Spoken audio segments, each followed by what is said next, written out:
নমস্কার বন্ধুরা, প্রতিমার আরেকটি নতুন ভিডিওতে সকল বন্ধুদের স্বাগত জানাই। দেখো, এখানে কাটা আছে এক বাটি মোচা আর এটাকে জলে ভিজিয়ে রেখেছি সারা রাত। মোচা যদি তেতো হয় তবে সারা রাত এভাবে ভিজিয়ে রাখলে কিন্তু আর একেবারেই তেতো থাকবে না। এবারে মোচাকে আমি প্রেসারে একটা সিটি দিয়ে নিচ্ছি।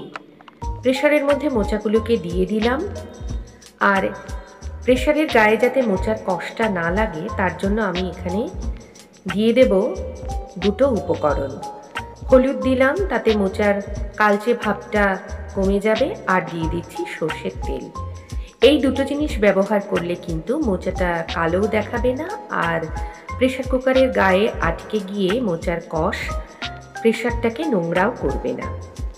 ওদিকে মোচা সেদ্ধ হতে থাক, পাশের গ্যাসে আমি বসিয়ে দিলাম একটা প্যান, আর সেখানে নিয়ে নিয়েছি 1 কাপ মুগ ডাল।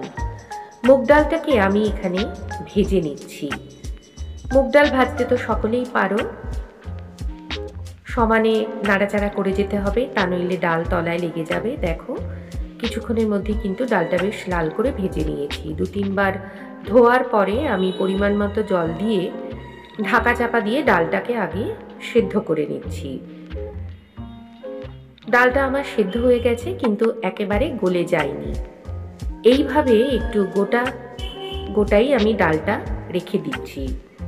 এতক্ষণে বুঝতেই পেরে গেছো আজকে আমার রেসিপিটা মোচা দিয়ে মুগ ডাল, অর্থাৎ মুগ মোচাও বলতে পারো।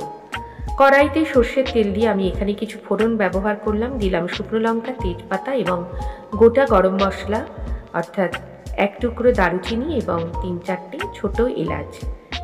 দিয়ে দিচ্ছি সাদা জিরে, ছোট চামচের 1 চামচ। এলাচগুলোকে কিন্তু ফাটিয়ে দিয়েছি। ভালো করে ফোড়নগুলো ভেজে নেওয়ার পর আমি এখানে দিয়ে দিচ্ছি পরিমাণ মতো কাজু এবং কিশমিশ। ঘরে যদি এটা না থাকে তাহলে এটা স্কিপও করা যেতে পারে।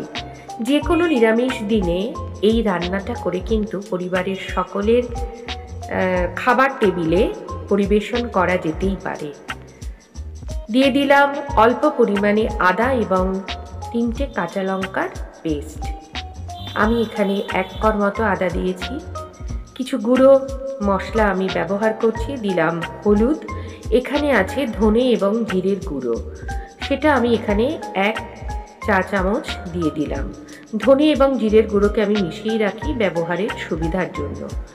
মশলাগুলোতে একটু জল দিয়ে সেটাকে ভালো করে আমি ভেজে নেব। আগে দিয়ে দিচ্ছি তরকারির আন্দাজ মতো নুন এবং খুব সামান্য পরিমাণ চিনি। যেহেতু নিরামিষ তরকারি তাই চিনিটা অবশ্যই দিতে হবে, কারণ এতে টেস্টের একটা ব্যালেন্স আসে। সব উপকরণগুলো ভালো করে আমি ভেজে নিচ্ছি। তারপর আমি দিয়ে দিলাম এখানে 1 মুঠো নারকেল কোড়া। নারকেল কোড়ার সাথে আমি মশলাটাকে আবারও ভালো করে ভেজে নেব। যেহেতু আমি এখানে কাঁচা নারকেল ব্যবহার করছি তাই কিন্তু এখানে ভালো করে আমি ভেজে নিচ্ছি। নারকেলটা ভাজা হয়ে গেলে যখন তেল ছেড়ে আসবে সেমতো অবস্থায় আমি দিয়ে দেব সেদ্ধ করে জল ঝরিয়ে রাখা মোচা। এই যে মোচাগুলো আমি সেদ্ধ করেছিলাম সেগুলোই আমি অফ ক্যামেরায় জল ঝরিয়ে তারপরে এখানে ব্যবহার করছি। সব কিছু তো আর দেখানো যায় না, তাহলে ভিডিওটা অনেক বড় হয়ে যায়। মোচাগুলো দেওয়ার পরে আমি সেগুলোকে নাড়াচাড়া করে সমস্ত মশলার সাথে আবারও কিছুক্ষণ ভেজে নিচ্ছি। আমার মোচা ভাজা শেষ। এবারে আমি ঢেলে দেব সেদ্ধ করে রাখা ডালটা। কারা কারা বাড়িতে এই মুগ মোচা রান্না করে খেয়েছো কমেন্ট বক্সে কিন্তু অবশ্যই লিখে জানিও। আর যদি তুমি আমার চ্যানেলে আজকে নতুন বন্ধু হও তাহলে চ্যানেলটাকে সাবস্ক্রাইব করে বেল নোটিফিকেশান অল করতে ভুলো না যেন। এবারে আমি এখানে দিয়ে দিচ্ছি পরিমাণ মতো জল। জলটা এখানে খুব বেশি হবে না, কারণ খুব বেশি পাতলা আমি করব না। মোচাতে জল দেওয়ার পর আমি 3-4 মিনিট ফুটিয়ে নিয়েছি। যেহেতু ডাল সেদ্ধ করা, মোচা সেদ্ধ করা, তাই খুব বেশি সময় এতে লাগবে না। আমি তারপর এতে দিয়ে দিলাম 1 টেবিল চামচ ঘি এবং কিছুটা গুঁড়ো গরম মশলা। ঘি এবং গরম মশলা যদি কোনো নিরামিষ রান্নায় দেওয়া যায় তাহলে তো তা থেকে খুব সুন্দর একটা গন্ধ বেরোয়। এবারে আমি রেখে দেবো কিছুটা স্ট্যান্ডিং টাইমে। আমার রান্না একেবারেই শেষ। আর ঘরোয়া উপকরণ দিয়ে বেশ সুন্দর একটা নিরামিষ রেসিপি যদি কেউ না বানিয়ে থাকো তবে অবশ্যই কিন্তু একবার হলেও বাড়িতে বানিয়ে খাবে। আর ডালটা এখন একটু পাতলা দেখাচ্ছে বটে, কিন্তু যেহেতু এটা মুগ ডাল তাই ঠান্ডা হওয়ার পর কিন্তু এটা অনেকটাই ঘন হয়ে যাবে। এখানে আমি দুটো গন্ধরাজ লেবুর স্লাইস দিয়ে ডালটাকে সার্ভ করে দিয়েছি। আর দেখো দেখতে কতটা সুন্দর হয়েছে।